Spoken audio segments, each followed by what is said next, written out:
Hello, RoahmMythril here once again, and it's time for another Durgon one-off. Today we're going to be having a look at Orb of Creation, an idle resource management type game. So before we get into this, just a few quick things to cover. For one, this game is still in early access. However, there have been update blogs on this game as recent as last month, so it is still very much being worked on.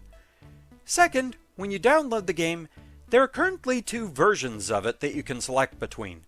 Either the public version, which was last updated in July of 2022, or the public beta, which was last updated in September of 2023. So we're going to be looking at the public beta because that was more recently updated, and thus I think it's more reflective of what the finalized game is going to be like. So, yeah, let's get right to it. You might notice that while I have save slot 1 selected, I get save error. That was my file for the public version, so in the public beta, I can't access that. So do be warned if you get it and you want to try out the original version and then maybe switch to the public beta, you won't be able to import your save file. So instead, we're going to be starting a new game on save slot 3 so that I can give you a basic idea of how the game starts out. You awake in a dark void. The only thing in front of you is a glowing orb.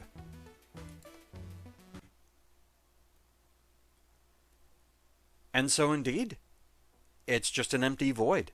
There is nothing. Only the barest basic concept of magic and the orb. You know, honestly, as much as I always talk about how much I like magic and wizardy type characters in video games, how has it taken me this long to just sit back and ponder the orb? But that's what we're doing today. So, the only option we really have right now is to cast Infuse Orb. An upgrade. Bind mana to the orb. Plus 2 base mana per second. So, it boosts the recharge time on it. However, it's getting a little pricier each time we use it.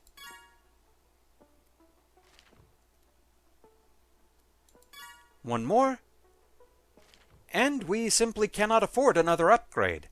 We only have 100 mana. However, we can learn Insight. Upgrade, 100 mana. Learn the manifestation glyph that generates understanding.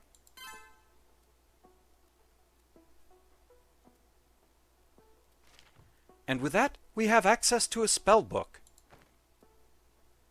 By selecting the one glyph we now know, Insight, we can learn a spell. We have learned Gather Knowledge. Learn a new spell from the selected glyphs. Discover and learn how to use the orb. Costs 100 mana per use. So, let's get some knowledge. And with that, we have a nifty little resource bar over here. We have 1 out of 50 knowledge. Once the spell is off cooldown, we can cast it again.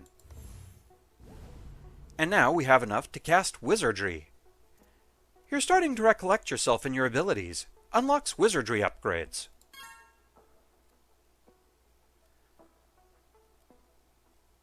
Also, we do have access up here now to casting, but overall, this isn't anything we need to worry about just yet.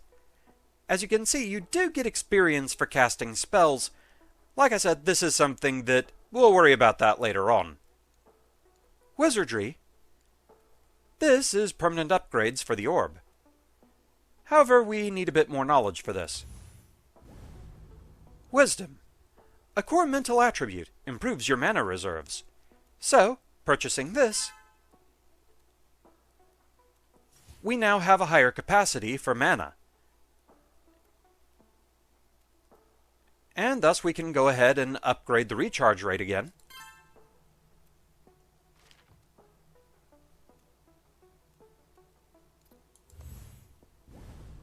Get a bit more knowledge. But getting knowledge is kind of slow. Let's learn Expansion. Learn the manifestation glyph that expands an element. With that, back to the spell book.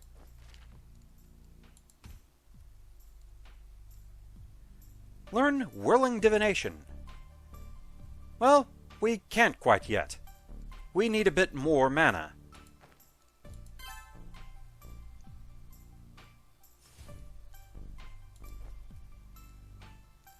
So there we go, now we have enough mana to be able to learn it.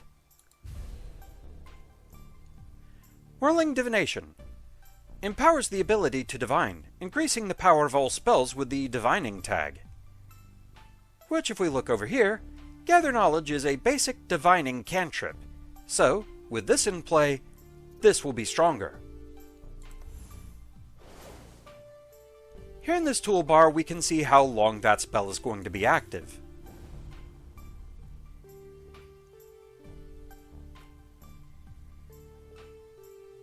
Should be able to get another cast out of this.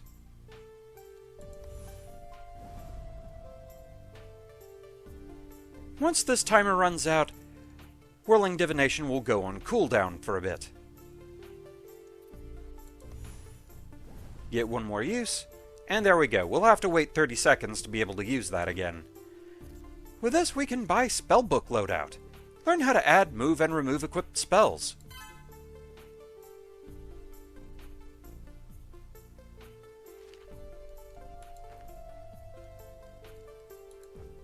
So, yes, right now, we only have one loadout. It's not like we have a lot of spells just yet to work with. So, our only option right now, really, is to get more wisdom.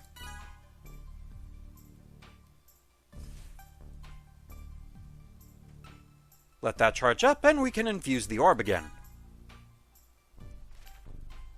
And that's the last time we can use that. Now, however, we have the infuse mana option over here. So we can just speed it up now from wizardry. However, if we get enough knowledge, we can get improved wizardry. So let's study for those finals.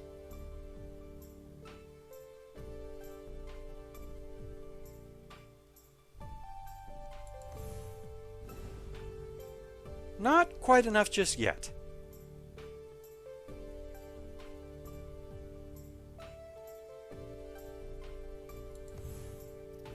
There we go. Advance your recollection of spellcasting. Unlocks more wizardry upgrades.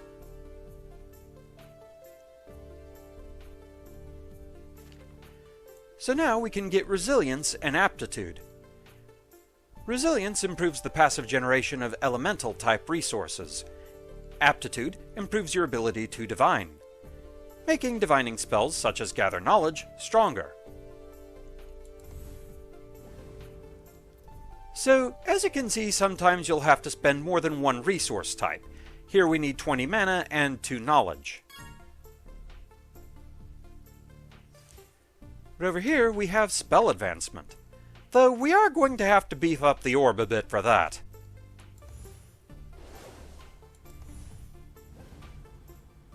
It's also worth noting, when you purchase wizardry upgrades, you gain experience here. This'll matter more later. Same for the experience we're gaining down here, orb experience. Both our wizardry experience and our orb experience are boosted by buying upgrades here.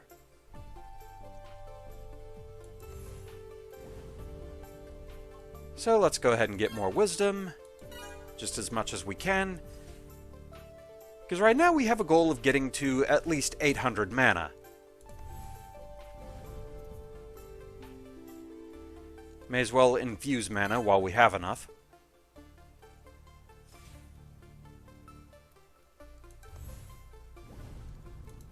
One more bit of wisdom should do it. Okay, we can reach this mana cap, however, we still need 5 knowledge to be able to fully pay for this.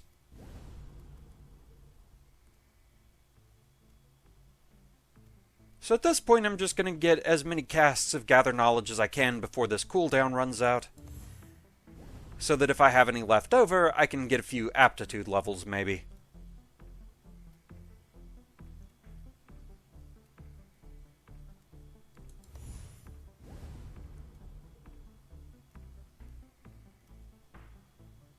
Okay, so that's run out. Because yes, looking at our resources over here, knowledge is a magic mental resource. mana is a magic elemental resource. So actually, resilience can speed up gathering mana. So that's good to know.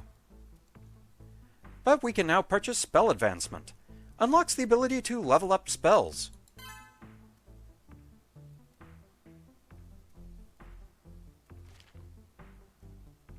Now we have novice spells, but that has requirements. We need to get Gather Knowledge to level 1. So if we look in the spellbook, over at Manage, this is how much experience we've gotten by casting Gather Knowledge. We're going to need to cast it a few more times, but hey, we can get more wizardry upgrades as we go.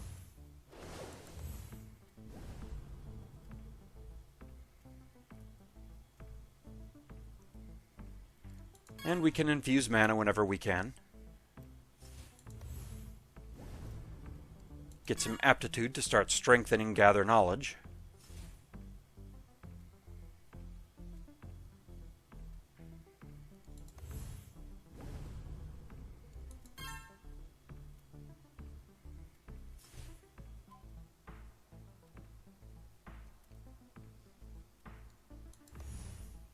Basically, at this point, the important thing is that we're just casting Gather Knowledge as much as we can to get experience for it.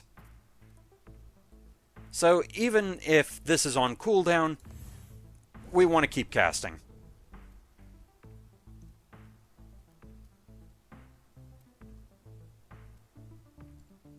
Just sneak in another use of infused mana.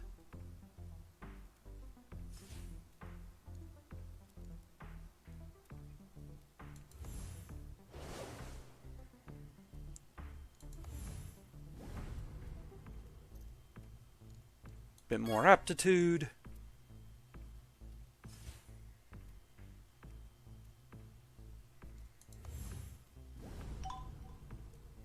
Whirling Divination Mastery is leveled up. That's not the one I was working on specifically, but nice.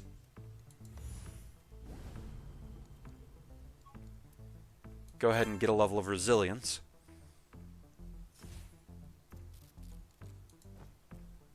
So yes, I'm still working on this one. However, if I save up 20 knowledge, I can upgrade Whirling Divination.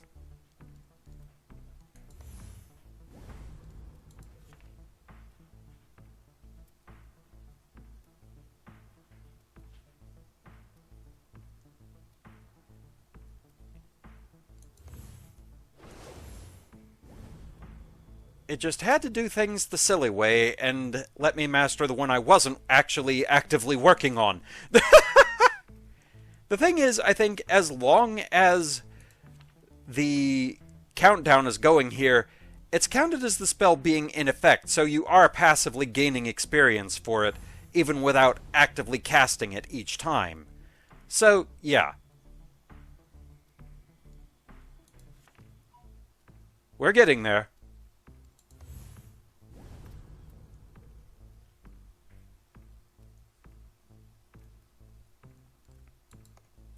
Also, we can see all the different tags we have over here in spell types.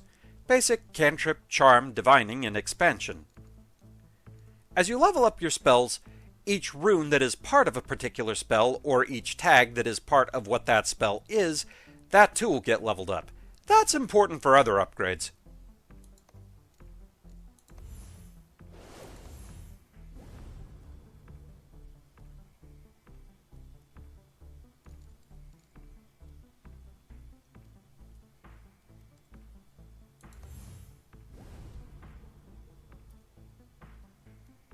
We're getting there. We're getting there.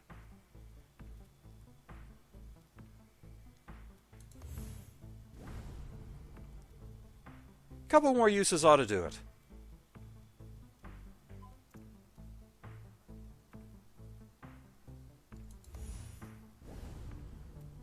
Basically, I want to show a bit of the start of this game, and then I'm going to switch to my current save file so you can see just what this game gets to. Okay, there we go. We can now upgrade the level of Gather Knowledge. So we need 15 knowledge to get novice spells.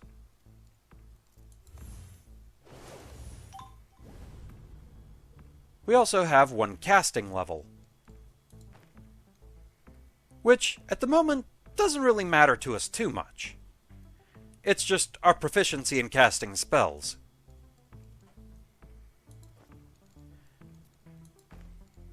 Which, hey, we love casting spells.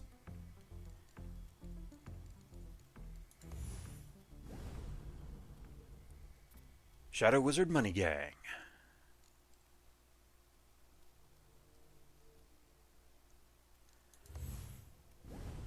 Honestly, sitting here and doing this is just making me think a lot of, like, the Punky Doodles animations. Wizard Time and all that.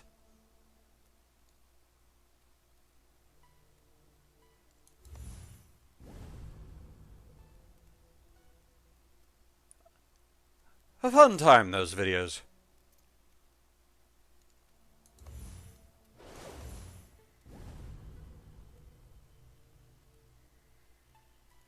Overall, there's just something relaxing about this kind of game.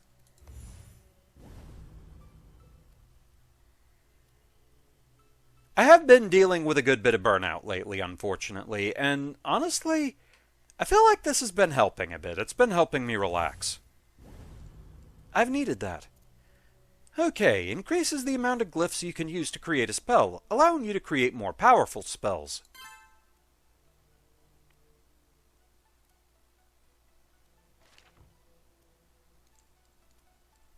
So, going back to Learn, we now have space for both our glyphs, so what do these two do together? Expand Magic. Expansion Divining Cantrip. Deepen your magical capabilities. Every point of Thaumaturgy increases your mana capacity. Gain 1.18 Thaumaturgy. And thus, we have a new meter. We also have various things that we can start building toward now.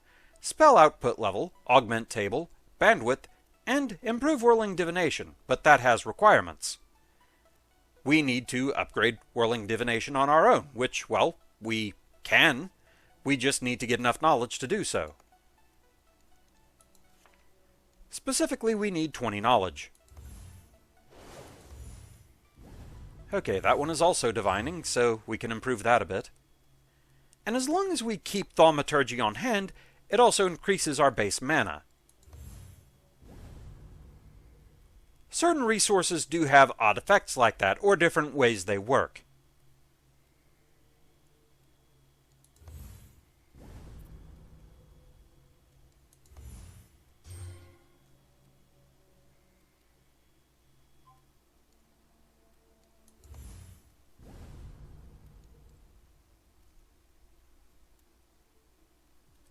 But yes, so we're getting more and more to mess around with here.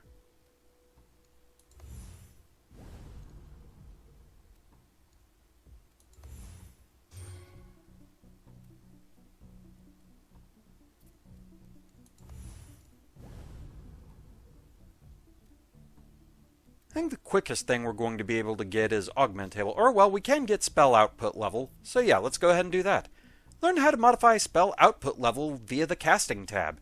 Each level increases all spell power at a greater spell cost.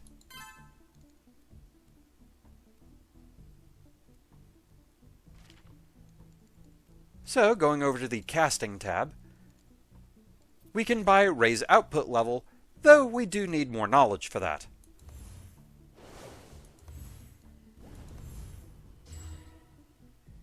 We need to know more. This is why we ponder the orb.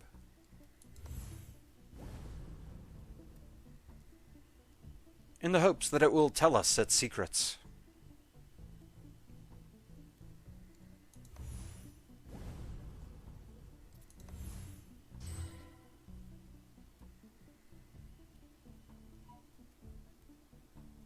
So at this point, with so many things to build toward, that's what you have to start figuring out. What do you want to dedicate your resources to? Like, for example, this needs 15 knowledge. However, if I want to improve whirling divination, I need to save up 20 knowledge. So do I want to get the thing I'm closer to, or the thing that will help me build toward the others faster? Well, I can at the very least get augment table. Thaumaturgy doesn't really enter into this too much. Augment table developed. Learn quick. Learn the augment glyph that speeds up a spell's recovery time. Augment glyphs do not create new spells, instead they modify already learned spells. Well, all that costs is 400 mana, so may as well.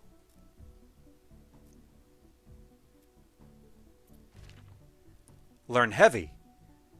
For that, I'm going to need a bit more mana. So, going to the loadout page, I can use this now to add quick to any spell that I have. So let's go ahead and remove these for now. So, adding quick. Unfortunately, I can't put it with Expand Magic yet. I have to actually upgrade Expand Magic to be able to do so. So that one has to go in as is. However, I can speed up the cooldown for both Whirling Divination and Gather Knowledge. But here's the issue. I only have so much spell capacity, and adding augment glyphs can make it more expensive to add in spells. I think it's a bit more important that I cut down the cooling time of Whirling Divination, though, for now. Okay. Back to the grind.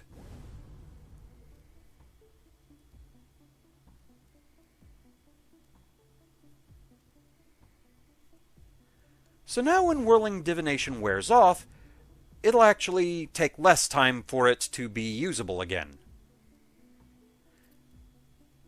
And I've got enough Thaumaturgy now to where I can actually learn Heavy. Learn the augment glyph that creates bigger spells.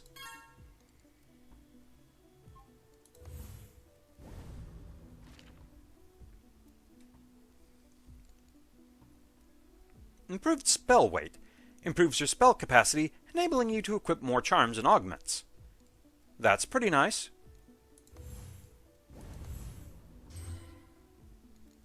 However, for this, I need Spellcraft level 5. Which I do have access to this now, as well as Attunement. Attunement improves both passive and active generation of magic-type resources. So that's fairly nice. May as well get this so that I gain more each time I cast those spells. We also have Spellcraft.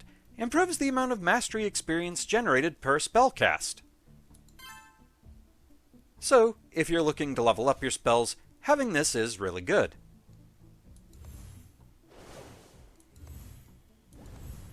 It is also very much a piece of candy type game where an upgrade makes itself available and you forget what you were actually saving for. Okay, let's keep it on this page so I focus. I need 20 knowledge. That's what we're working toward.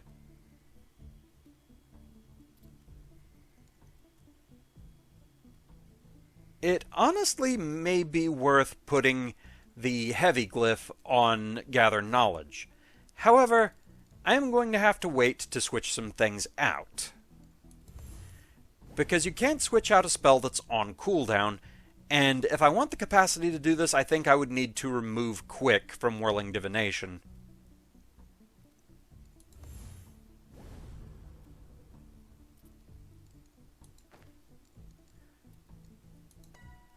So let's just put this in basic style.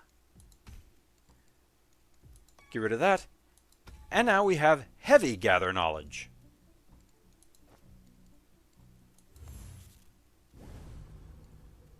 So we're generating more knowledge now with that. So now that we've upgraded that, wait for this to cool down so I can get the best use out of it for getting more knowledge. Because I need to get to 10 to improve Whirling Divination.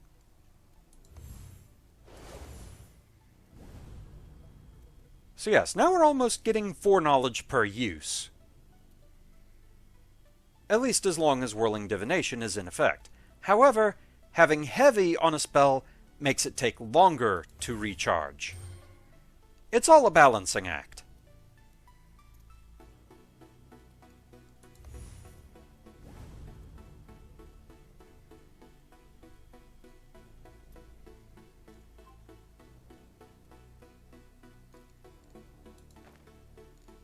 Let's see. May as well go ahead and get a level of attunement.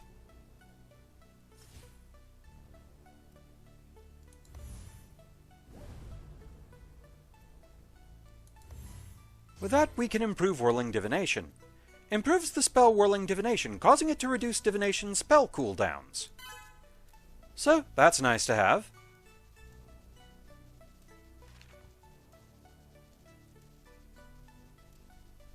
Basically, looking at your upgrades list over here, it's kind of a good gauge of what you should be working on gathering.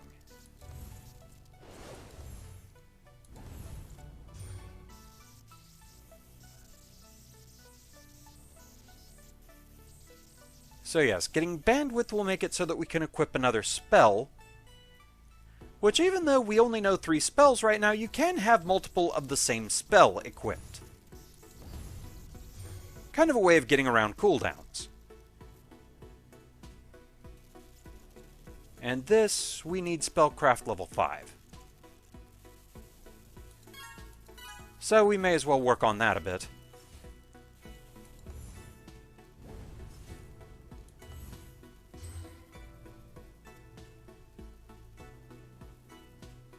And we can go ahead and infuse mana again. Delightful.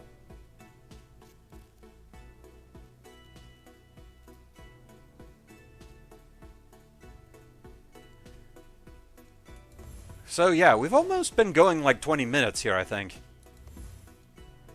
It can be easy to lose yourself in this game. Lost in the mathematical sauce.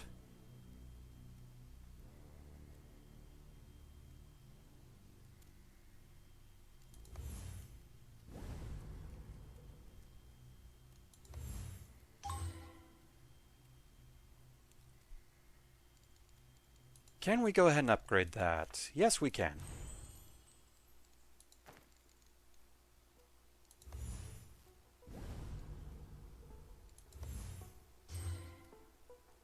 Not quite enough just yet.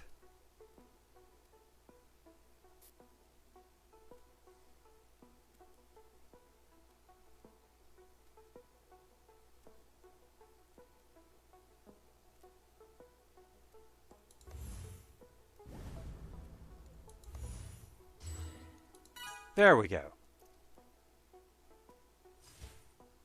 Okay.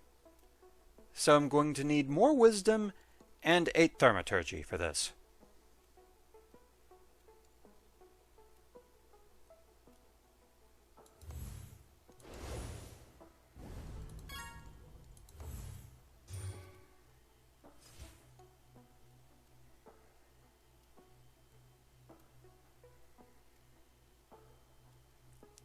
Which actually, since thaumaturgy does give you more of a mana cap, working on that will just kind of naturally bring me where I need with the mana capacity, at least.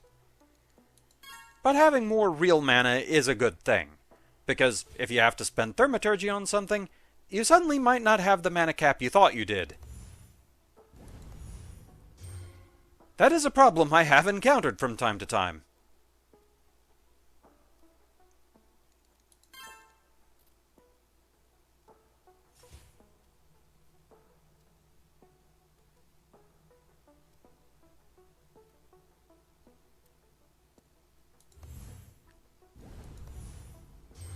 Because yeah, I'll probably go ahead and purchase improved spell weight, and then we'll go take a look at what my actual save file is like.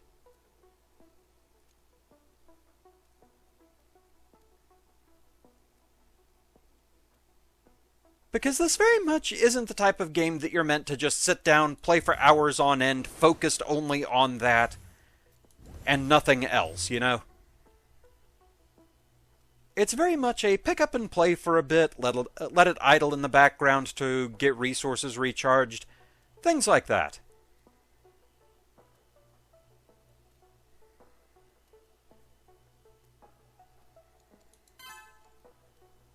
So that we have improved spell weight. So going over to loadout, I have more room here. So that's nice.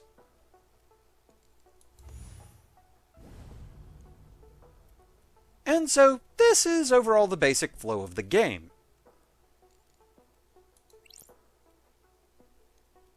So let's save our slot 3 and go back to the main menu. My main file is over here on slot 2. Yeah. We have a lot of stuff to mess with here. A lot more resources, including building resources for crafting certain items. We have potions available, a whole lot more wizardry options, all kinds of stuff. The main thing I'm trying to do right now on my main file is build up Infused Spark. Spark is kind of a weird resource. Over here, my cap for Spark is 288,000, which you can see, like, for example, I've been at this a while. My knowledge cap is 24.6 million. So, yeah. Numbers get big. Very big. Spark, however, like I said, it's kind of a weird one.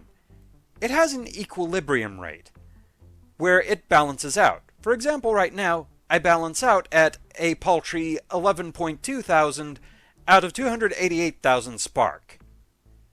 If I want more, I have to cast more with Channel Spark.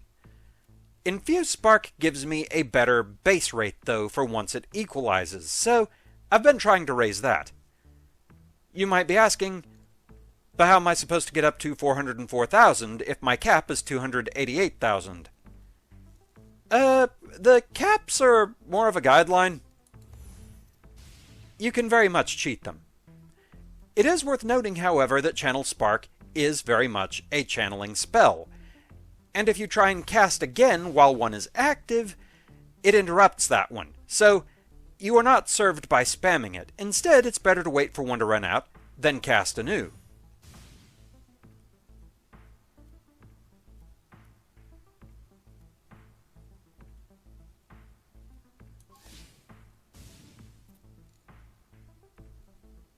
With the equipment I have, sometimes I get a critical cast, and I got so caught up in talking about that, I wasn't paying attention to when I should have cast that again. Oops. But yes, if a critical cast happens, the effects of the spell are strengthened. There is another effect I have in place that I wonder if it'll come up.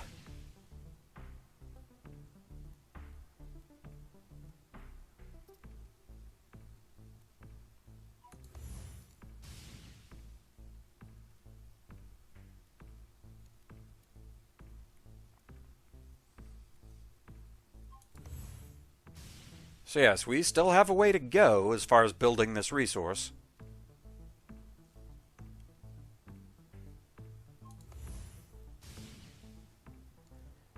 But we are at the critical point where we're closing in on what is supposed to be my cap.